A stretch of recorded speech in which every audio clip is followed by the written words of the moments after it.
જય શ્રી કૃષ્ણ, જય માતાજી મિત્રો, બધા જ મિત્રોનું સ્વાગત છે અમારી ચેનલની નવી જ વાર્તામાં। આજની વાર્તામાં હિન્દુ તારીખ્યા પ્રમાણે અષાઢ માસના શુક્લ પક્ષની બીજ એટલે અષાઢી બીજ। આ તહેવારને રથયાત્રા અથવા રથ તહેવાર પણ કહેવામાં આવે છે। આ તહેવારનું મુખ્ય કેન્દ્ર જગન્નાથપુરી મંદિર છે।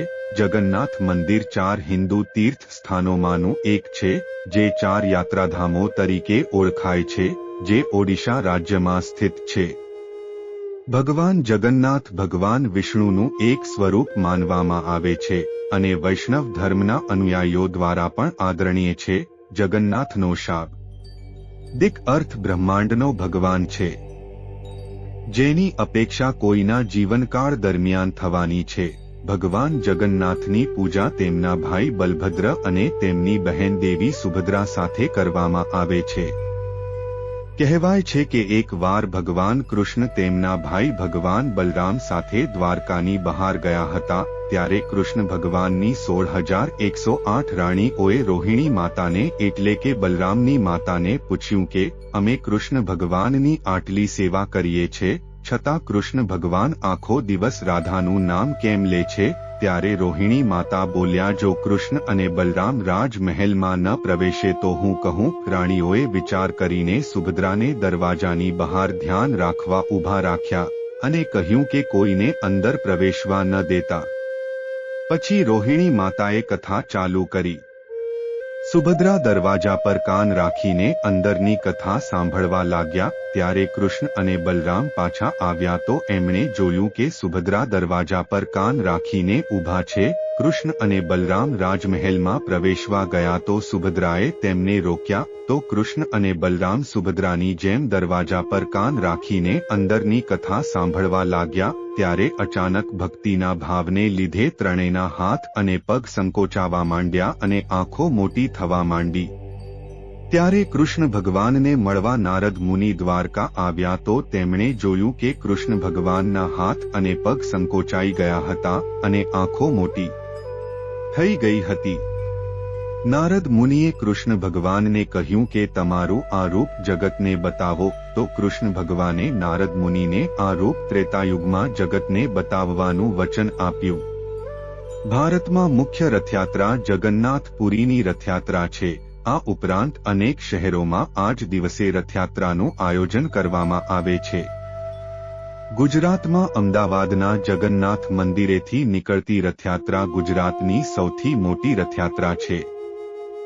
દરરોજ ભક્તોએ ભગવાનના દર્શન કરવા ભગવાન પાસે જવું પડે છે, પરંતુ રથયાત્રાના દિવસે ભગવાન સ્વયં સામે ચાલીને પોતાના ભક્તો પાસે જાય છે। જગન્નાથ, કૃષ્ણ, સુભદ્રા અને બલરામની મૂર્તિઓનું જગન્નાથ મંદિરમાં તો આખું વર્ષ પૂજન અર્ચન કરાય જ છે, પણ વર્ષમાં એક વખત અષાઢી બીજના દિવસે ત્રણે મૂર્તિઓને મોટા મોટા રથમાં પધરાવી બડા દંડા તરીકે ઓળખાતી પુરીની મુખ્ય બજારમાં થઈ આશરે 3 કિલોમીટર દૂર સ્થિત ગુંડીચા મંદિરે લવાય છે અને જાહેર જનતાને દર્શનનો લાભ આપવામાં આવે છે। આ રથ ખૂબ જ મોટા પૈડાવાળા સંપૂર્ણ કાષ્ઠના બનેલા હોય છે, જે દર વર્ષે નવા બનાવાય છે અને તેને ભાવિકજનો દ્વારા ખેંચીને લઈ જવાય છે। જગન્નાથજીનો રથ આશરે 45 ફીટ ઊંચો અને 35 ફીટનો ચોરસ ઘેરાવો ધરાવતો હોય છે, જેને બનાવતા 2 માસ જેટલો સમય લાગે છે।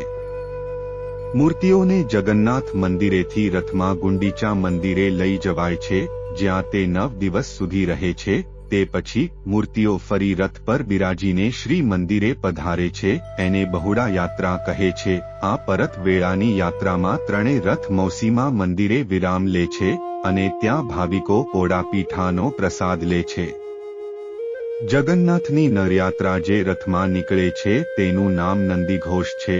કહેવાય છે કે આ રથ ઇન્દ્ર દ્વારા આપવામાં આવેલ છે। આ રથને સંપૂર્ણ રૂપે પીળા રંગથી શણગારવામાં આવે છે। ભાઈ બળભદ્રને મળેલ રથ તાલ વનના દેવતાઓએ આપેલ હોવાથી તેનું નામ તાલધ્વજ છે અને સુભદ્રાના રથનું નામ પદ્માધ્વજ છે। રથયાત્રા દરમિયાન દોરડાઓ દ્વારા રથને ખેંચવાના કાર્યને એક અત્યંત ધાર્મિક કાર્ય માનવામાં આવે છે।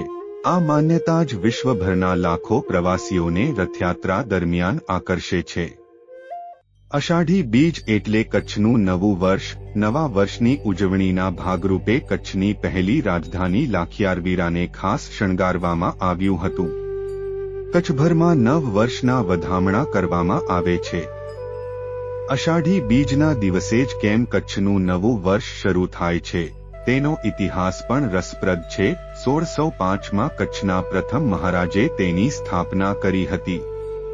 કચ્છના રાજા જામ લાખો ફુલાણી રાજ્યની સીમા નક્કી કરવા અને છેડો શોધવા માટે નીકળ્યા હતા, પરંતુ તેમને સફળતા મળી નહીં. એ સમયે અષાઢ મહિનો શરૂ થયો હતો અને વરસાદ પણ વધુ પડવાથી ચારેકોર હરિયાળી ફેલાયેલી હતી, જે જોઈને રાજા પ્રસન્ન થયા અને અષાઢી બીજના દિવસને કચ્છનું નવું વર્ષ તરીકે ઉજવવાનું ફરમાન કર્યું હતું. ત્યારથી કચ્છમાં આ દિવસને નવા વર્ષ તરીકે ઉજવવામાં આવે છે.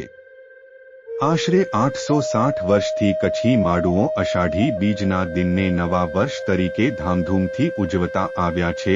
ખેડૂતો પોતાના ખેતીના સાધનોની પૂજા કરે છે, ઘરની બહાર દીવા અને રોશની કરી ભગવાનને તથા વડીલોને પગે લાગી મીઠાઈઓ એકબીજાને ખવડાવી સર્વેને નવા વર્ષની શુભેચ્છા આપે છે. અહીં આપવામાં આવેલી જાણકારી ધાર્મિક આસ્થાઓ અને લોક માન્યતાઓ પર આધારિત છે, જેનો કોઈ વૈજ્ઞાનિક આધાર નથી. સામાન્ય જનરુચિને ધ્યાનમાં રાખીને આ વિડિયો અહીં પ્રસ્તુત કરવામાં આવ્યો છે. જો આ સ્ટોરી તમને પસંદ પડી હોય તો દરેક લોકો સાથે શેર કરજો. તેમજ આ સ્ટોરી કેવી લાગી તે કમેન્ટમાં અચૂક જણાવજો. જય માતાજી, જય શ્રી કૃષ્ણ.